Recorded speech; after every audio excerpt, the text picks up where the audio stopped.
ఏంటి మరి సంగతులు ఎలా ఉన్నారు అందరూ బాగున్నారా? Welcome back to happy home vlogs. Today recipe chocolates ఏంటి ఇలా తెల్లగా ఉన్నాయి అనుకుంటున్నారా? లోపల కోకోనట్ ఫిల్లింగ్తో పైన చాక్లెట్తో చాలా టేస్టీగా ఉంటుంది. సమ్మర్ వచ్చేసింది కదా, పిల్లలు షాప్కి వెళ్ళి చాక్లెట్లు ఐస్ క్రీమ్లు అవి ఇవి అన్నీ అడుగుతుంటారు. బయటవి ఇవ్వకుండా ఇంట్లోనే ఇలా ట్రై చేసి చూడండి.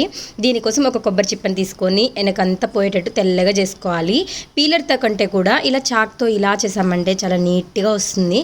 మొత్తం కొబ్బరికాయనంతా ఇలా చేసేసుకొని చిన్న చిన్న ముక్కలుగా కట్ చేసుకోవాలి. ఇలా కట్ చేసుకోవడం వల్ల నీట్గా మెదుగుతుంది, ఈవెన్గా వస్తుంది, మనకంతా మధ్యలో పలుకుల తగలకుండా ఉంటుంది.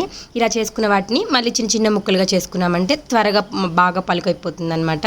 లేదు మీరు కావాలంటే మీ దగ్గర గ్రేటర్ ఉంటే నీట్గా గ్రేట్ కూడా చేసుకోవచ్చు, అది ఇంకా బాగా వస్తుంది. నేను కొంచెం త్వరగా అయిపోతుందని ఇలా చేశాను.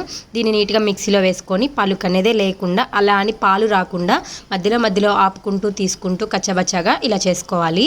ఇలా చేసుకున్న దాంట్లోనే హాఫ్ గ్లాస్ షుగర్ తీసుకొని వేసుకొని నీట్గా బ్లెండ్ చేసుకోవాలి. ఇలా చేసుకోవడం వల్ల షుగర్ నీట్గా బ్లెండ్ అయిపోతుంది, సపరేట్గా కలపాల్సిన అవసరం ఉండదు. ఒక ప్యాన్ తీసుకొని నెయ్యి వేసుకొని ఇలా మొత్తం అంతా దీంట్లో వేసేసుకోవాలి. చూసారా ఎంత పొడిగా ఉందో? మనం ఆపుకుంటూ వేసుకుంటూ ఉంటే ఇలా పొడిగా వస్తుంది.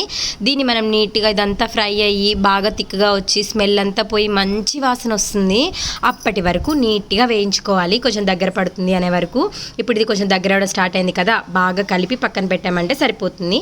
ఇప్పుడు ఇంకొక ప్యాన్ తీసుకొని వాటర్ వేసుకోవాలి. ఇది రోల్ బాయిలింగ్ కోసము, అంటే చాక్లెట్ మెల్ట్ చేయాలి కదా దానికోసము. దీనిపైన దానికి సరిపడా బాగా కూర్చునేలాగా ఒక గిన్నె తీసుకొని అది హీట్ అయ్యేలోపు మనం ఇక్కడ చాక్లెట్ తీసుకోవాలి. నేను ఇక్కడ డార్క్ కాంపౌండ్ వైట్ కాంపౌండ్ రెండు కలిపి తీసుకుంటున్నాను. ఇలా తీసుకోవడం వల్ల డైరీ మిల్క్ టేస్ట్ వస్తుందన్నమాట మనకి. ఇక్కడ నేను హాఫ్ తీసుకోవట్లేదు, దాని క్వాంటిటీ బాగా తగ్గిస్తున్నాను. వైట్ కాంపౌండ్ కంటే డార్క్ కాంపౌండ్ ఎక్కువ తీసుకుంటున్నాను. ఇలా తీసుకోవడం వల్ల టేస్ట్ చాలా బాగుంటుంది. దీన్ని సన్నగా కట్ చేసుకునేస్తున్నాను. ఇలా కట్ చేసుకుంటే త్వరగా మెల్ట్ అవుతుంది, ఎక్కువ టైం పట్టదు, ఉండలు కూడా కట్టదు. ఫస్ట్ ఇలా మొత్తం రెండింటిని కలిపి కట్ చేసేసుకొని ఇప్పుడు నీట్గా వాటర్ బాగా బాయిల్ అయి ఉంటాయి, కింద చూస్తే మీకు తెలుస్తుంది బాగా రోల్ అయిపోతూ ఉంటే వాటిల్లో ఇప్పుడు ఆ పైన దాంట్లోనే ఇలా అంతా వేసుకోవాలి. ఇలా మొత్తం వేసుకొని చిన్నగా కలుపుకోవడం స్టార్ట్ చేయాలన్నమాట. మనం ఒకటేసారి ఎక్కువ అయింది అనిపిస్తే చిన్న దాంట్లో కూడా వేసుకోవచ్చు. ఇక్కడ నేను స్పాచ్లో తీసుకున్నాను, దాంతో అసలు అవ్వలేదు ఇంకా అని చెప్పేసి ఇలా కాదు దీన్ని బాగా కలపాలి అనేసి స్పూన్ తీసుకొని నీట్గా కలిపాను అనమాట. ఇలా స్పూన్తో కలపడం వల్ల త్వరగా మెల్ట్ అయిపోతుంది. కిందకి పైకి కదుపుతూనే ఉండాలి, లేదంటే కింద మెల్ట్ అయ్యి బాగా మాడడం కూడా స్టార్ట్ అవుతుంది. అందుకోసమే ఇలా కొంచెం సేపు తిప్పగా మంచిగా నీట్గా మెల్ట్ అయిపోతుంది. చూసారా ఎంత బాగా మెల్ట్ అయిందో? ఒక 5 to 6 minutesలో ఇలా మెల్ట్ అయిపోతుంది అనమాట. ఇంకొక 2 minutes మెల్ట్ చేసి ఆపి పక్కన పెట్టుకోవాలి.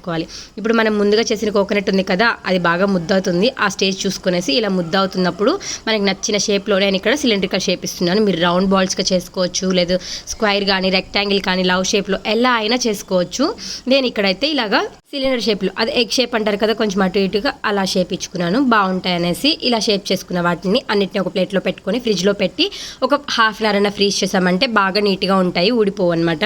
ఇలా ఫ్రీజ్ చేసుకున్న వాటిని మనం ముందుగా మెల్ట్ చేసుకున్నాం కదా, అది మెల్ట్ చేసిన కొద్దిసేపటికి ఇంకా బాగా వస్తుంది చాక్లెట్ వెంటనే కంటే కూడా. ఇప్పుడు ఒక బటర్ పేపర్ తీసుకొని మెల్ట్ చేసిన చాక్లెట్స్ అన్ని దాంట్లోకి ఈ కోకోనట్ది కూడా వేసుకొని నీట్గా ఈ బర్ఫీ అంతా బాగా కలిసేలాగా కలుపుకోవాలి.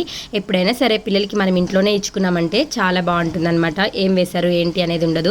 ఇప్పుడు ఎక్కడ చూసినా కానీ దీంట్లో ఇది వచ్చింది, దాంట్లో అది వచ్చింది, ఈ పురుగులు వచ్చినాయి అని చెప్తూ ఉన్నారనమాట. అందుకే ఇంట్లోనే తింటారు కదా ఈ సమ్మర్ స్పెషల్గా అనేసి ఇలా చేశాను. మనం ఫోర్క్తో తీసుకున్నామంటే క్రీమ్ అంతా నీట్గా ఎక్సెస్ క్రీమ్ అంతా వచ్చేస్తుంది. ఇలా చేసుకుంటే మనకి ఎక్సెస్ క్రీమ్ అంతా పోయి చాలా నీట్గా ఉంటుంది అనమాట. చాక్లెట్ కూడా పర్ఫెక్ట్ ఫినిషింగ్ వస్తుంది. ఒకవేళ మీకు ఫినిషింగ్ రాకపోయినా కానీ నేను ఒక టిప్ చెప్తాను, అది యూస్ చేయొచ్చు మీరు. నేను చూపిస్తాను, నాకు ఫినిషింగ్ రాలేదు పూర్తిగా, బట్ మనం చేసే కొద్దీ నీట్గా ఫినిషింగ్ వస్తుంది. ఇక్కడ నేను కొన్ని హార్ట్ షేప్ కూడా చేశాను. ముందు చాక్లెట్ వేసుకొని తర్వాత కోకోనట్ ఫిల్లింగ్ పెట్టుకొని ఇది కొంచెం సేపు ఫ్రిడ్జ్లో పెట్టామంటే నీట్గా అయిపోతుంది. ఇప్పుడు దీన్ని తీసేసి ఎక్సెస్గా చుట్టూరు వచ్చాయి కదా, వాటిని నీట్గా ఇవ్వడం కోసం ప్యాన్ హీట్ చేసి ఆఫ్ చేసి ఒక్కసారి ఇలా రుద్దామంటే నీట్గా వచ్చేస్తాయి. సో ఆ హీట్కి చాక్లెట్ నీట్గా మెల్ట్ అవుతుంది అనమాట. అలా మెల్ట్ అయిన తర్వాత మనకి కావాల్సిన షేప్లో నీట్గా మంచిగా షేప్ వచ్చేలాగా ఇలా చేసుకోవాలి. ఒకవేళ మీకు అలా నచ్చకపోతే ఒక చాక్తో కూడా తీసుకోవచ్చు, బట్ పర్ఫెక్ట్గా రావాలంటే మాత్రం ప్యాన్ మీదే పర్ఫెక్ట్గా వస్తాయి. చాక్తో చేసుకునేటప్పుడు కొంచెం చూసుకోవాలి, చాక్లెట్ కూడా విరిగిపోతుంది, అలా విరిగిపోకుండా చూసుకోవాలి. అంతే, మన చాక్లెట్స్ రెడీ అయిపోయాయి. వీటిపైన కొంచెం చాక్లెట్ సిరప్ వేసుకున్నామంటే ఇంకా టేస్ట్ అదిరిపోతుంది.